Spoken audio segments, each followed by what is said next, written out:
Hi everyone, it's Michelle from Country Morning Creations. I'm here with a video that has nothing to do with paper, has nothing to do with junk journals, but I decided I was going to do this today, so I figured I would record it. This is going to also be my first attempt at editing a video because I know that sitting around and watching glue to dry is probably not something that everyone wants to do. My husband's so confused by that. He thought that was pretty funny. So I'm going to try splicing videos. So I will stop the camera and let glue dry or let paint dry, and then we'll come back. So this is going to take longer to do than the actual length of the video. I just want to give you a heads up on that. So what happened is this morning I was looking at this pot. I've had this pot for a very long time. I think I painted the pot with this kind of country early 90s maybe look. So I know this pot is well over 20 years. It's probably closer to 25 years ago I did this. My style back then was country. And what I have evolved into is French country. And so I thought to myself, I love the pansies. These are silk pansies. I've had them forever. My husband says I have a black thumb, and literally I've never been able to keep a plant alive, but I've kept these pansies alive for 25 years. And yes, they're filthy and dusty, and I will get them dusted off before the end when I show you the reveal and when we take a look at the final product. So I'm going to just start by pulling these out. And I've kind of wedged these back in here pretty hard. There we go. Then I just pull those out. And I've got little bits and pieces everywhere. There is some dried moss inside of this as well. So let me just clean off my space. I know this is a piece of white plastic poster board. It's kind of getting a little grungy, but it still works, and we're artists, right? So what I'm going to do, real quickly, just to talk through this real quick, I will sand off all of this, and I'll be showing you how to do that in a little bit, because what will happen is, because there's paint on this, it leaves a little raised edge, and I don't want these hearts or these checkerboards coming through or embossing what we're going to do with that. But first, I do want to use some molds and make some resin molds. Apparently, I've never tried this before. I only have one pot, so I figured we're going to just record the whole thing. But apparently when you take the resin first out of the molds, they're soft.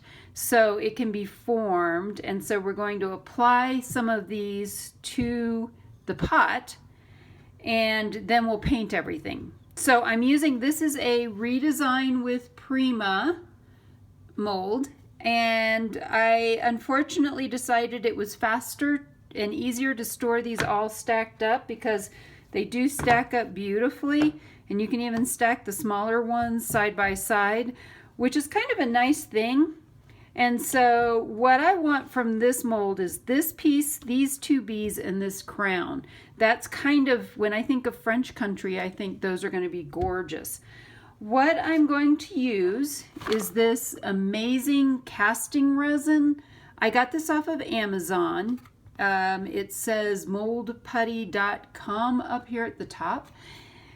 It's been recommended by a bunch of different people. Even Prima recommends this. The people who use these Prima molds have recommended this. It's a 1-to-1 ratio, which that keeps that pretty easy. The only thing I will say is it does require ventilation. So it has warnings kind of all over it. It comes with these measuring cups. They look like kids, like cough syrup cups, if you will. But it does have a caution on it.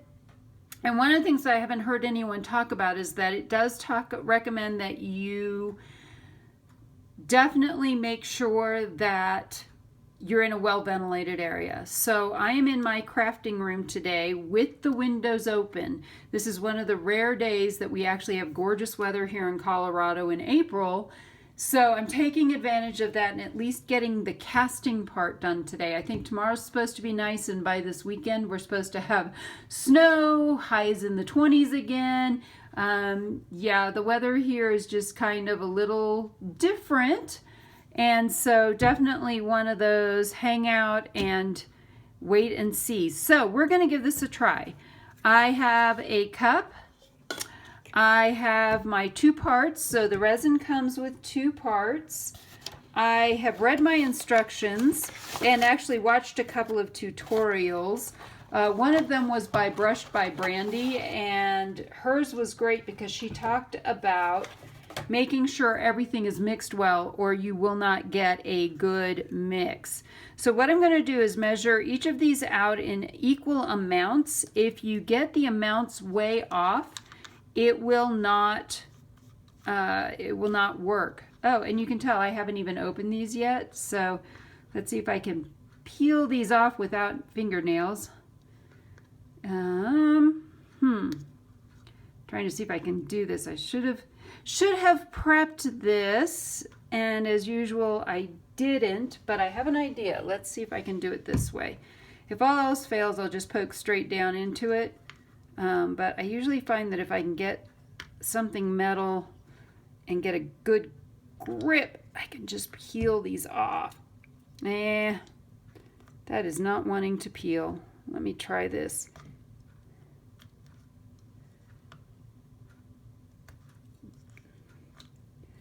Well, you know, I don't think there's anything. Oh, there it goes. Well, that was everything, and now there's this little plastic thing on the top. Well, that was not helpful. I'm just going to poke down into that and kind of peel that off. We'll toss those pieces, and then when we open the other one, we'll do the same thing. So these stay liquid until you actually mix them together. And that's when the whole chemical process starts. And you end up with something that turns out hard, and once it's fully dried and cured, it is very hard. So it does not end up being, you're not going to be stuck with something that's soft and pliable the whole time. It's just for that little bit. All right, there we go. Now we've got those open. Just going to set that up there for now. So we're going to measure out, Brushed by Brandy said mix too much and go ahead and then just be prepared with extra molds. So I do have those extra molds to my side here. And so we're going to add both of these together. I actually don't know if I need to add one before the other or can I pour them together. So I am just going to actually pour these in at the same time together, and then we're going to start stirring, and that's where the magic happens. So when I poured this in, right now, it's kind of a yellowy, hazy, milky color. And Brandy said that you should stir until it turns clear, about 30 seconds, and I can already see it starting to turn clear. You don't have very long to work with this, so you don't want to really wait for it to get much more than that. So this is really well stirred and it looks clear. So I'm going to move on and start pouring this in my molds. So I actually had a little bit, it looks like I've had some, I tried using some other stuff in these molds, but it didn't work real well. So I'm just going to start by pouring this in, and this has this little crown part at the top that I know I had problems with. Brandy recommended that you under pour into your mold. So I'm going to try to do that. We'll see how well that works. And I'm just trying to pour around the mold and make sure I get a little bit everywhere. And I confess my desk is probably not flat anyway. I'm trying to get just a wee bit up into there. And we're going to give it a couple of good smashes just to make sure that's down. Maybe wiggle it a little bit. And then I'm going to take my this little piece here and just make sure everything is out into the other parts. Now we're going to do the bees. Ooh, and this is quite warm, which means it's starting to, the chemicals are working and it's starting to set up a little bit. So I need to work pretty quickly here because it does start setting up very, very quickly. And I want to make sure I get my bees and my other pieces done as well. So we're going to pour this bee out, and hopefully this all just goes out. And then again, I want to get these little legs, and they're little fine detail parts that apparently can be pretty tough depending on what you're using to have that fill in. So last but not least, we're going to do this part, and this is already starting to turn a little bit white. And so although they say you can go back and recast if you need to, I really don't want to have to go back and add it, but you can see it's starting to thicken up pretty quickly here. So you don't have a lot of time to work with this. So see, it's already getting, oops, sorry, I didn't mean to do that. It's already thickening up. So I think I'm kind of out of time. Oh, this just turned solid. So I'm out of time on this piece. So I'm going to have to mix a new thing of this because it does set up really quickly. So that was kind of a lesson right there, that maybe mixing not quite so much. And so we're going to try pouring just about half of that into here and making sure, I just want to drag that out a little bit and see if I can't get that bee leg to fill in a little bit.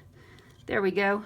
So what we're going to do is measure these again. This was the one I used for the yellow, and I'm going to only mix about half of it this time instead, because this does set up much faster than I am willing to work. And we'll see if I can just pour this down into the resin. Okay, so pouring, stirring, it gets all milky,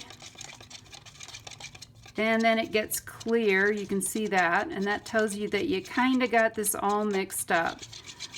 So I guess I need to move just a little bit faster this time to make sure that I get this all filled in.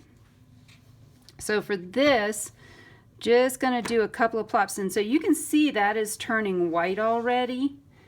And then I think I'm going to grab a couple of other molds, and we'll see if I can finish any of this off in one of these molds. Let's see. I don't think any of those are big enough. I just need a little mold. So I think I'm going to just do this one real quick. And that wasn't even big enough. Oh, that wasn't even, oh, that was not what I wanted to do. So I actually have quite a bit here. I'm going to fill that one in and make sure that all runs over. And then I'm going to fill this one in, and I'm just kind of pouring it rather quickly, and fill this one in, and fill this one in, and just making sure that gets spread out so that's everywhere. And then I do have a little bit left over. I'm going to pour some of these into some of these flowers. And I think that is about all I'm going to get out of this before it completely starts to set up. And there really wasn't even enough for that last one. So I'm going to set these aside.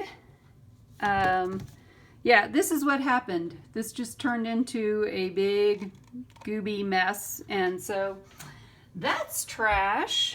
And I'm going to go in and spread this one out just a little bit. It probably could have used more than what I put in there, but I'm not going to worry about that right now. And so I did not completely underfill these molds. I think that, you know, this is a learning lesson. We're going to figure this out as we go. Like I said, I will probably clean those cups out in a few minutes. We're going to set all of this aside. So the next thing I want to do, and I did want to get this on camera, is to show you, and hopefully I don't sand this stuff right into it, but we do need to sand off part of this, the paint that is on this. I'm going to start with this 150 grit and see if that is enough to kind of sand this off, and that's going to take too long. So I have some 80 grit. So with sandpaper, the lower the number, the more rough it is. So this is a really rough sandpaper, and even with this rougher sandpaper, it looks like this is going to take a while to really get all of this off. And so I'm not worried about it leaving, you know, roughing up my surfaces here, but we definitely want to at least sand off the edges, even if I can't sand the whole thing off.